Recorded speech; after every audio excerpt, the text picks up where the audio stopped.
নমস্কাৰ বন্ধু বান্ধৱীসকল, মই নিৰূপজ্যোতি বৰুৱাই এটি নতুন শিতান অসমীয়া কবি আৰু কবিতালৈ স্বাগতম জনাইছোঁ।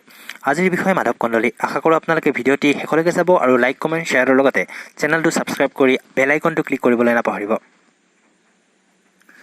14শ শতিকাৰ আনুমানিক 1330 পৰা 1370 কছাৰী ৰজা মহামাণিক্যৰ ৰাজসভাৰ এজন কবি হ'ল মাধৱ কন্দলী। মহাপুৰুষ শ্ৰীমন্ত শংকৰদেৱে তেখেতক অপ্ৰমাদী কবি আখ্যা দিছিল। মাধৱ কন্দলীৰ আন এটা নাম কবিৰাজ কন্দলী। হিন্দু ধৰ্মত দীক্ষিত হোৱা ৰজা মহামাণিক্যৰ অনুৰোধক্ৰমে মাধৱ কন্দলীয়ে বাল্মীকিৰ ৰামায়ণ সপ্তকাণ্ড ৰামায়ণ নামেৰে অসমীয়ালৈ অনুবাদ কৰিছিল। ভাষাৰ সৰলতা আৰু কাব্যিক গুণলৈ লক্ষ্য কৰি মাধৱ কন্দলীৰ ৰামায়ণক অসমীয়া সাহিত্যৰ এক অন্যতম গুৰুত্বপূৰ্ণ অৱদানৰূপে গণ্য কৰিব পাৰি। মই আজি আপোনালোকক সুন্দৰকাণ্ডৰ কিছু অংশ পাঠ কৰি শুনাইছোঁ।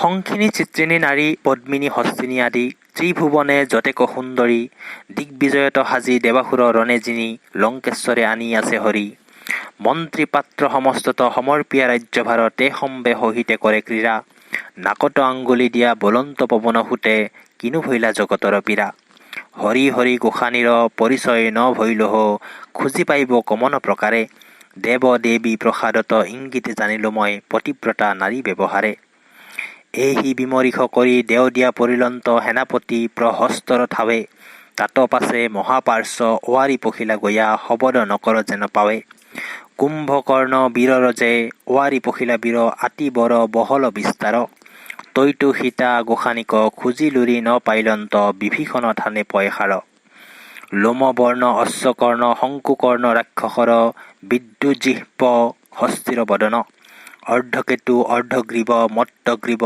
নিকুম্ভৰ কুম্ভৰ যে যতেক ভৱন সবাহাৰে চাহিলন্ত পিণ্ড বাৰী কয়ন্তাত